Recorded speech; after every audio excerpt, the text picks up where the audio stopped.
La guerra tiene muchas caras, pero pocas son tan impresionantes como el potente rugido de los tanques en el combate. Entre las unidades de tanques de los Estados Unidos curtidas en el combate, la tercera división acorazada es recordada como la mejor entre sus iguales. En la Guerra del Golfo, esta división estuvo en primera línea y superó a las unidades blindadas iraquíes en todos sus enfrentamientos. Para eso nos instruyeron, para eso nos prepararon. Estábamos allí y teníamos que pasar a la acción. Durante las tensas décadas de la Guerra Fría, la tercera división acorazada nunca dejó de mirar cara a cara a la Unión Soviética. Sabían que si cruzaban la frontera se iban a buscar un grave problema. La tercera se ganó su fama como la división punta de lanza en la Segunda Guerra Mundial, cuando dirigió a las fuerzas aliadas hasta el corazón de Alemania. Levanté la vista y estaba mirando directamente a la boca de su cañón. Les ofrecemos a continuación la verdadera historia de la tercera división acorazada.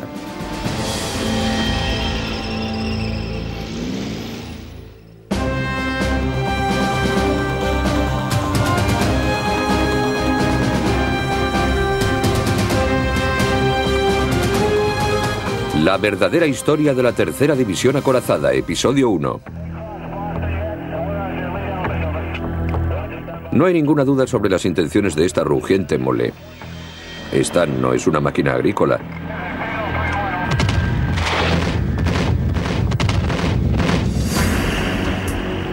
El moderno tanque estadounidense es un titán en el campo de batalla.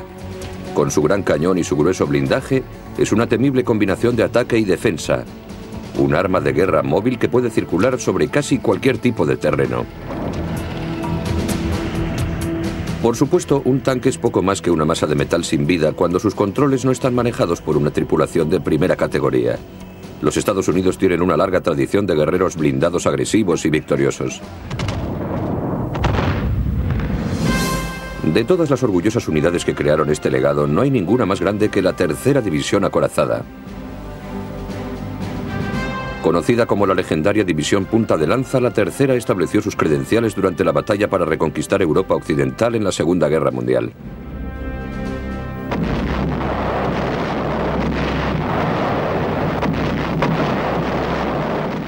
El 6 de junio de 1944, el día D, durante el mayor desembarco naval de la historia, más de 150.000 soldados norteamericanos, canadienses y británicos se abrieron camino luchando hasta las playas de Normandía. Gracias a esta osada maniobra, los aliados consiguieron poner un pie en la costa francesa. Desde allí lanzarían un potente ataque destinado a acabar con Adolf Hitler. En las semanas que siguieron al día D, las tropas norteamericanas se fueron adentrando en Normandía. Entre esas tropas estaban los 15.000 hombres de la tercera división acorazada. Tal y como indica la palabra acorazada, la tercera contaba con más tanques que las divisiones de otro tipo y desempeñaría un papel clave en la batalla por la liberación de Europa.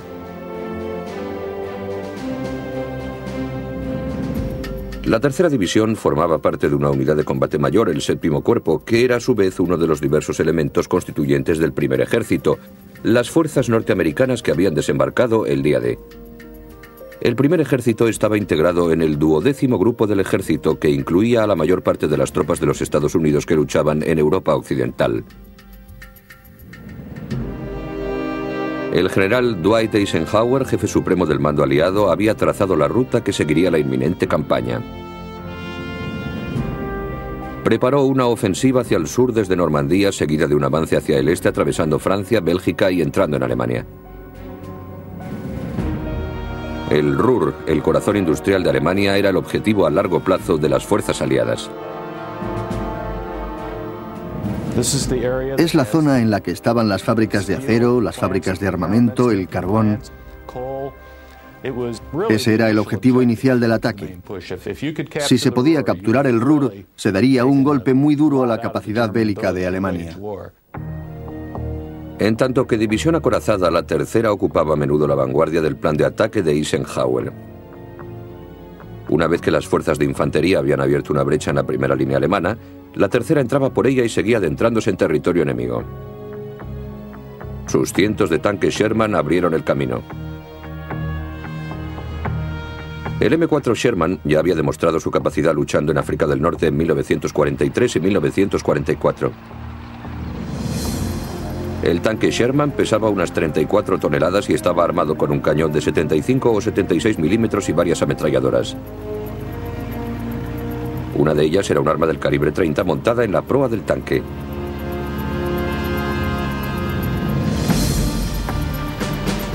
Por regla general, los tanques Sherman se desplegaban en un pequeño grupo llamado destacamento especial, cuyo tamaño oscilaba entre los 16 y los 50 tanques dependiendo de la fuerza enemiga.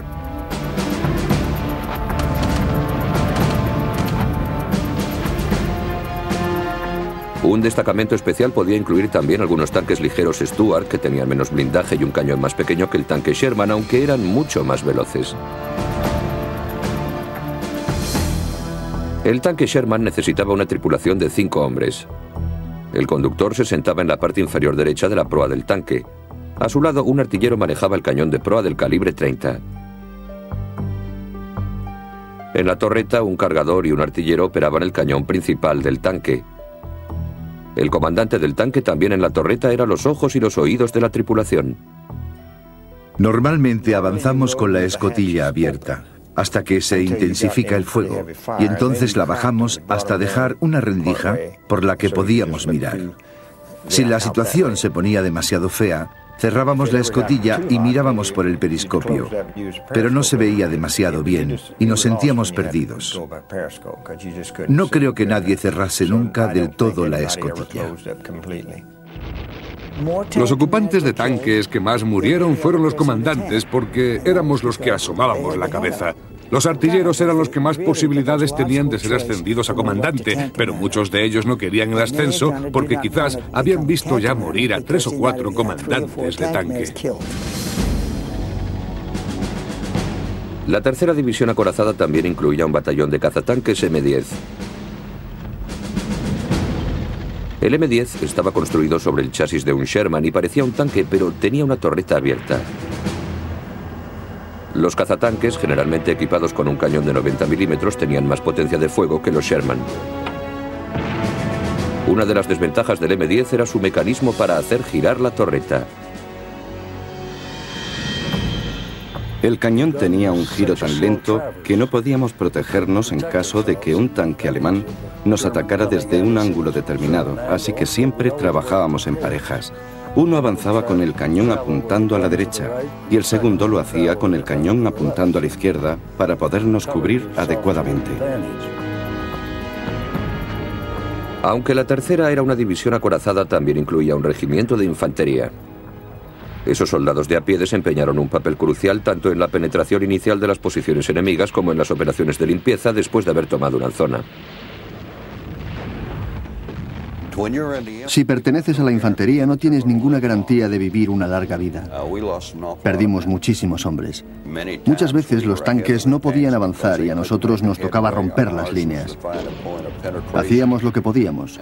Obligábamos a los alemanes a retroceder y de esa forma avanzábamos poco a poco. Los vehículos blindados de la tercera dependían de la infantería para que los protegiera contra el fuego cercano, sobre todo el de un pequeño pero letal lanzagranadas al que llamaban Panzerfaust. Si tenías que entrar en un pueblo y no contabas con la infantería para que se moviera entre los edificios y los limpiara de francotiradores, cuando entrabas te alcanzaba una Panzerfaust y te mandaba al infierno. A su vez, los tanques ofrecían protección a los soldados de a pie contra el fuego de las fuerzas alemanas. Empezaron a disparar los morteros y 2 soldados de infantería se metieron debajo de nuestro tanque. Podía oírlos rezar ahí abajo, haciendo todo tipo de promesas a Dios si los salvaba. Cuando los tanques se encontraban con una fuerte resistencia, llamaban a los batallones de artillería de la tercera para que redujesen las posiciones enemigas. Era el típico ataque más o menos coordinado. La artillería bombardeaba las posiciones enemigas conocidas y luego cesaba el fuego mientras nuestras tropas avanzaban. La tercera contaba incluso con sus propios aviones de reconocimiento. No iban armados, eran unos simples Piper Cubs que se atrevían a sobrevolar las líneas enemigas. Su objetivo era descubrir las posiciones alemanas y transmitir por radio sus posiciones a la artillería o a las unidades blindadas. La mayoría de nuestras misiones debíamos hacerlas a poca altura, a unos 90 metros de altitud, y nos disparaban desde tierra. Realmente no había ninguna altitud segura, porque si volabas bajo te disparaban desde el suelo, y si volabas un poco más alto, entrabas dentro del radio de alcance de nuestro propio fuego de artillería. Eran nuestros grandes amigos porque eran nuestros ojos. Cuando había un objetivo que no podíamos localizar, ellos invariablemente corrían un gran peligro para ir a ver qué nos estaba causando tantos problemas. La tercera división acorazada contaba además con otras unidades. La tercera tenía un batallón de ingenieros para desactivar las minas y sustituir los puentes destruidos con pontones u otras estructuras temporales. Por supuesto, siempre estaban bajo el fuego directo de la artillería de los alemanes, de las ametralladoras y de los fusiles, de modo que perdíamos muchos hombres en estas operaciones. Trabajabas lo más deprisa que podías. Mantenías el cuerpo lo más abajo posible para no ofrecer un blanco claro. Y esperabas que todo saliera bien. En la mayoría de las divisiones las unidades de intendencia estaban muy lejos del frente, pero la tercera tenía que romper las líneas enemigas y adentrarse en zonas ocupadas. Los soldados de intendencia a menudo tenían que abastecer de alimentos, combustible y munición a los tanques situados en pleno territorio enemigo. En todos los batallones de intendencia, en los cuerpos de armamento y material y en los de mantenimiento hubo bajas. Los mataban cuando nos traían los pertrechos. Tenían que venir, porque los necesitábamos. Ellos sabían que los necesitábamos y que no podíamos luchar si no teníamos municiones y gasolina para los tanques. La tercera división no siempre estaba en movimiento, pero a menudo cuando acampaban las diversas unidades estaban esparcidas a lo largo de varios kilómetros. La compañía de transmisiones de la división se aseguraba de que todos permaneciesen en contacto. A la mayoría de los mandos les gustaban las comunicaciones telefónicas porque podían obtener respuestas directas. Podías preguntarle a alguien que por qué se retrasaba y obtenías una respuesta. Durante la guerra, la compañía de transmisiones de la tercera división tendió más de 4.800 kilómetros de cable. Cuando la división se ponía en marcha, su batallón de reconocimiento se abría paso disparando y buscaba las posiciones enemigas. Durante la mayor parte de la guerra, el líder de esta compleja y autosuficiente fuerza móvil de ataque fue el general Morris Rose. Rose, hijo de un rabino, pertenecía al ejército desde los 17 años y había resultado herido en la Primera Guerra Mundial. Desde su puesto de mando llevaría a esta división a sus mayores victorias. El general Rose siempre pensaba en la ofensiva. Era enormemente agresivo. Pienso que ese era su punto fuerte y los hombres se daban cuenta de ello y sabían que era un buen jefe. El general Rose también se ganó el respeto de sus superiores, incluido el jefe supremo del mando aliado, el general Dwight D. Eisenhower. De hecho, Eisenhower recurriría más adelante a Rose para pedirle una valoración sincera del tanque Sherman M4. El general Rose sería quien forjase la identidad de la tercera división como feroz vanguardia de la guerra terrestre de los aliados. Cuando se adentró en Normandía durante el mes de junio de 1944, la tercera división acorazada se enfrentó a su bautismo de fuego.